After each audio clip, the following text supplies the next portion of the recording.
Since you're Arthur's boss, you know where he is, right? Where's the office? I forget. So when do you think Arthur will be leaving the office? When I tell him he can leave the office. Hey, you missed a spot. It was McFly's hat. Now it's my peanut bowl. Isn't that Arthur McFly's hat you're holding? Could I buy Arthur's hat off you? Could you keep your mind on your work, huh? Shoeshine boy?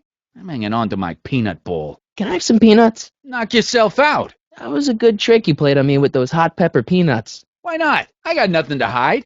I recently acquired controlling interest in the Sisters of Mercy soup kitchen. I guess you won't talk about your business. Isn't a soup kitchen an odd line of business for a guy like you? I like soup. Plus, I got a heart as big as all outdoors. Buff a little harder. I want to see myself in the toes. We got other plans for that cellar, and it don't necessarily involve staying sober. How come you won't let the Stay Sober Society hold their meeting in the cellar of your soup kitchen? Hey, I represent United Charities of Hill Valley. Can you authorize me to pick up soup from your establishment and deliver it to some very deserving souls? Nah, that Strickland dame's got the charity racket pretty much locked up. No point in giving her competition. About that Carl Sagan guy. I'm sure he wasn't the one who burned down your social club. You're touching a sensitive nerve, shoeshine boy. A little more rubbing, a little less talking. Edna Strickland thinks your soup kitchen might not be on the up and up. That dame gets on my nerves. Got a great pair of gams, though. Yeah, that'll do. How's that? Shiny enough? Stay nearby, though. I scuff easy. Wait a minute. Didn't I see you at the jailhouse, John, with that Carl Sagan rat? I hope you weren't planning on trying to spring him, 'cause I got other plans. Hot. Oh, should have warned you. I always put hot sauce on my peanuts. I guess not all guys got cast iron stomachs like me. You should see your face. Now finish shining the shoes. Hey, you ought to try it on my friend there. He's got a weaker stomach than me. Okay. Hey, you! Yeah, dope! I'm talking to you! Come on over here. I got something for you to try. Oh! On second thought, stay away. That breath! Holy Mother of Mercy, whatever you had for breakfast this morning, it's making me lose my lunch! Come on, you gotta get my friend Emmett to try your hot pepper peanuts. He's such a lightweight when it comes to spice, it'll kill him. If his breath doesn't kill me first. It smelled just like... Ugh. I know who spiked my peanuts with marmalade. Butthead! Get 'em, matches! Well, look who's back! They say rats always return to the scene of the sinking ship. Can I have some peanuts? Why not? I'm a magnanimous kind of guy. Go ahead, knock yourself out. I sure could go for some peanuts. Lucky for you, I'm in a giving mood. Aw, too slow. Gotta work on those reflexes, buddy. Strike 3, you're out. Stick to shining shoes. Son of a... You're quicker than you look. Go ahead, have a peanut. Hey, have at it, pal. Try not to leave fingerprints. Don't mind if I do. All right, break time's over.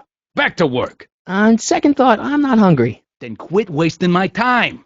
Shine. So one more thing about that hat. About Arthur McFly. Yeah, you're testing my patience, boy. Listen, Emmett, you don't know me, but I'm your friend. I'm not big on friends. They get in the way of work. Come on, wait up a minute. You again? Can't you see I'm busy? Will you just give me a chance? Harassment's a federal crime, Mr. Springsteen. Harassment's a federal crime, Mr. Crockett. Harassment's a federal crime, Mr. Montana. Harassment's a federal crime, Mr. Callahan. Harassment's a federal crime, Mr. Fairchild. What's this important business you're up to? It's a legal matter, very complicated, very abstruse. I need to obtain 5 sets of initials on every copy of this writ of indemnification before before Judge Brown can even think of granting a waiver to the party in the first part. You have no idea what it's about, do you? That's how important it is. Come on, Doc. Emmett, drop the Legal Eagle Act. I got something more important for you to do. Come on, Emmett, drop the Legal Eagle Act. I got something more important for you to do. Mr. Springsteen, Mr. Crockett, Mr. Montana, Mr. Callahan, Mr. Fairchild, I'll have you know that the law is the very mortar that holds society together, and we in the legal profession are like brick masons building the edifice of the future. Your dad tell you that? Every morning. So, Emmett, what time are you through with work? Depends.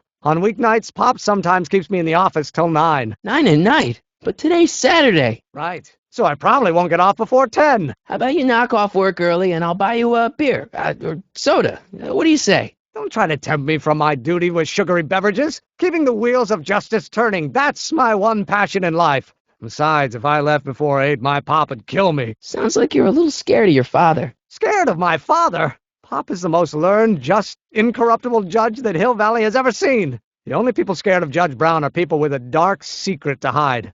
And I don't have a dark secret to hide. Listen, I understand you're working on a new invention in your lab. Invention? You must have me mixed up with somebody else. I'm in law. I have absolutely no interest in science. Okay, so you don't want your old man to know. That's fine. Listen, we all keep secrets. But I'm telling you, you can level with me about this science project of yours. I am not a scientist. Go ahead, ask me what E equals. What does E equal? I have absolutely no idea. See? I don't know where you got your information from about me, mister, but you're wrong, wrong, wrong. Come on, you could trust me, Doc. Emmett, it's your future I'm looking out for, in more ways than one. Come on, you could trust me, Emmett. It's your future I'm looking out for, in more ways than one. What are you talking about? I'm talking about you and science. Oh, that word again! If you insinuate I'm a scientist once more, I'll sue you for defamation of character! Emmett, about your, Don't say it! the leg bone's connected to the thigh bone?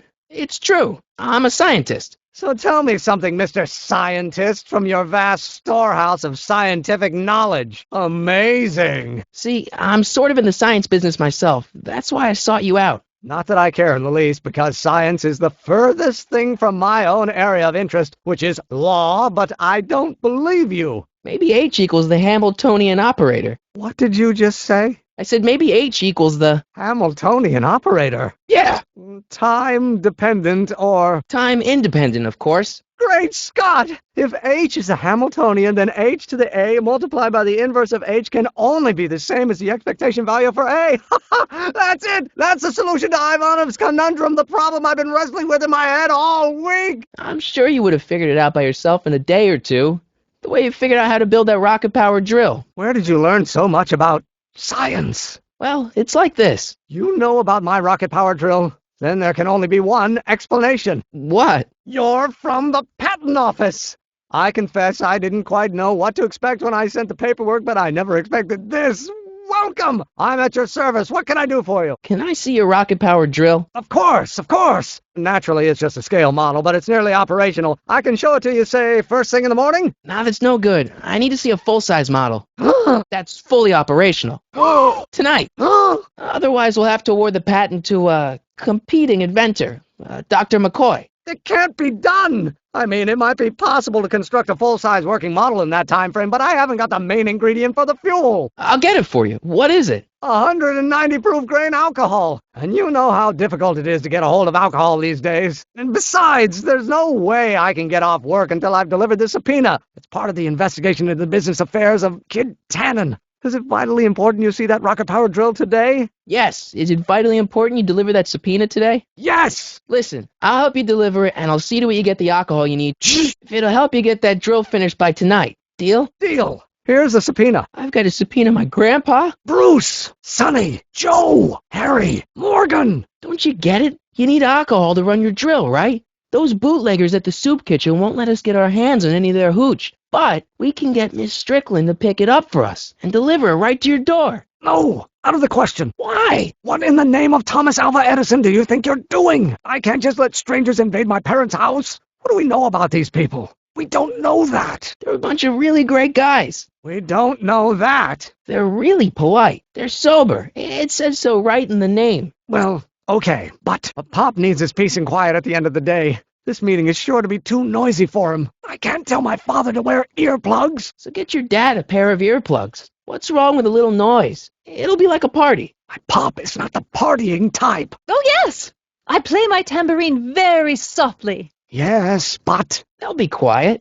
You'll be quiet, right? You hear that? But what? But it's still impossible. The answer is still no. But I promised Miss Strickland. It means so much to her. They can all fall off the wagon for all I care. But think of the Stay Sober Society. What'll happen to them? Wait! The feeling is mutual. Okay, forget the whole thing. We don't have to test your rocket-powered drill tonight. Edna Strickland, I don't know how to thank you for your generosity. Oh, pleased to meet you. No, I'll take the train back to Washington and I'll tell the folks at the office to give the patent to Dr. McCoy. You will instruct the members of the society to wipe their feet before they come inside. We don't... Then you are Emmett Brown. I thought as much. You have such a righteous face. Your breath just about made Kid Tannen hurl his cookies. I thought they were peanuts. And besides, there's absolutely nothing wrong with my breath. My oral hygiene is impeccable.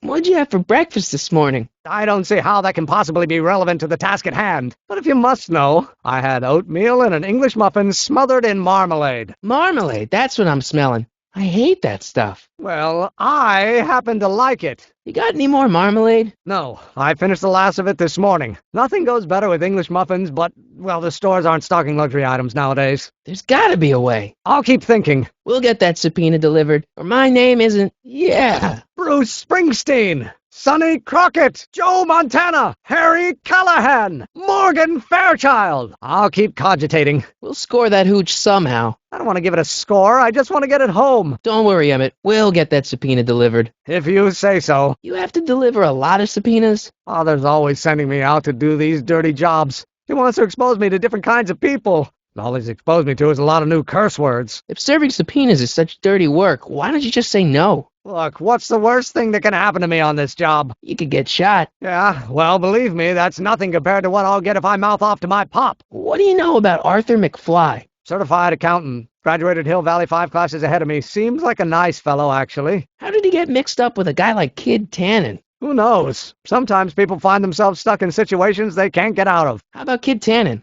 What do we know about him? He's loud, he's obnoxious, he's not very bright, and he doesn't like anybody getting in his way. Yep, that's a Tannen, all right. This might be a stupid question, but couldn't you have designed your rocket-powered drill to run on a fuel that, isn't illegal? Illegal? What does law have to do with science? Science has its own laws. You of all people should know that. But couldn't you tweak your engine design a little so it runs on something else? Like what? I don't know, gas maybe? Gasoline? Pfft, yesterday's news. You'll see. By 1940, automobiles will all run on pure alcohol. Some of us down at the patent office are wondering, what made you think of a rocket-powered drill? That'd be Journey to the Center of the Earth by Jules Verne. It was a revelation. Yeah, that's kind of what we figured. Have you read The Time Machine? H.G. Wells? Not yet, but it's on my list. Have you seen him? This subpoena's for Arthur McFly? Brilliant deduction, Einstein. For a few seconds in the soup kitchen, but I think he's gone back into hiding. Especially now that someone's blown up the speakeasy. Harassment's a federal crime, Mr. Corleone. Mr. Corleone.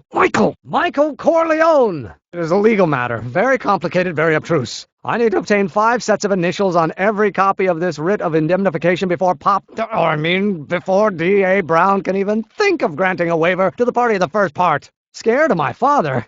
Pop is the most learned, just, incorruptible D.A. that Hill Valley has ever seen. The only people scared of District Attorney Brown are people with a dark secret to hide. And I don't have a dark secret to hide. I've got a bad feeling about this. You worry too much, Emmett. Now all we gotta do is serve that subpoena, and we're off to build your rocket drill. And get my patent. Yeah, your patent. Well, we've served the subpoena and gotten a barrel of booze delivered to your house. Looks like we're off to your lab to build your rocket drill. You do have a lab, right? What kind of future patent holder would I be without a lab? Come on. Why do you have to be so gullible, Doc? Any idea where we could find Artie? Not a jot. If only we had a way of tracking him. Arthur McFly? Young man! Excuse me, young man! What's your opinion of Carl Sagan, the stranger who single-handedly did what the law has been unable to do for 10 long years, namely, rid Hill Valley of the scourge of liquor? I read about it, yeah. You're the only man in the street, and I'm looking for a man-in-the-street reaction. Naturally, you know about the explosion that destroyed this illegal gin establishment. Who? Me? How'd Doc get himself into... Doc? Doc is his nickname. I'm good friends with Carl. You are? Really? Oh, but I need an unbiased opinion for my story. Pretend you don't know him. How would you feel about his heroic act of destruction? Well, I'm not so big on bomb blasts. Yes, but this bomb blasted a speakeasy, the very symbol of lawlessness and corruption. You're all for cleaning up the town, aren't you? I don't know. I think a little dirt gives it character. You jest, but I can read between the lines. Support speakeasy bomber. There's got to be some sort of mistake here. Carl wouldn't do something like that. It's surprising the lengths a person will go to when it's a clear-cut matter of right and wrong. You've got an honest look about you. You do support the side of righteousness, I trust. You can mark me down as a supporter, the young man said, flashing a boyish yet virile grin. Hill Valley needs more upstanding youths like yourself. Do you have a message for the vicious gangsters who still roam these streets, no doubt plotting to corrupt our citizens with another den of booze, sin, and debauchery? Ask him where I can get the address. Ah, I see! Because you want to blast it to smithereens, just like Carl Sagan did. With public-spirited citizens like you around, the lawless element will be on the run in no time, Mr. Yeah, tell him, go ahead, make my day. Make your day what? Never mind. I'll play around with it and see if I can come up with something better. Mr. No, not really. That's the spirit! Destroy them with indifference! If we refuse to patronize their establishments and glorify their wicked exploits, they'll soon be exposed for the pathetic wretches they are! May I get your name? Yeah, it's Bruce Springsteen, Sonny Crockett, Joe Montana, Harry Callahan, Morgan Fairchild. Thank you for sharing your candid opinions, Mr. Springsteen. Thank you for sharing your candid opinions, Mr. Crockett. Thank you for sharing your candid opinions, Mr. Montana. Thank you for sharing your candid opinions, Mr. Callahan. Thank you for sharing your candid opinions, Mr. Fairchild. Einstein, no, down boy. Is this wretched creature yours? He assaulted me once before. What's got into you?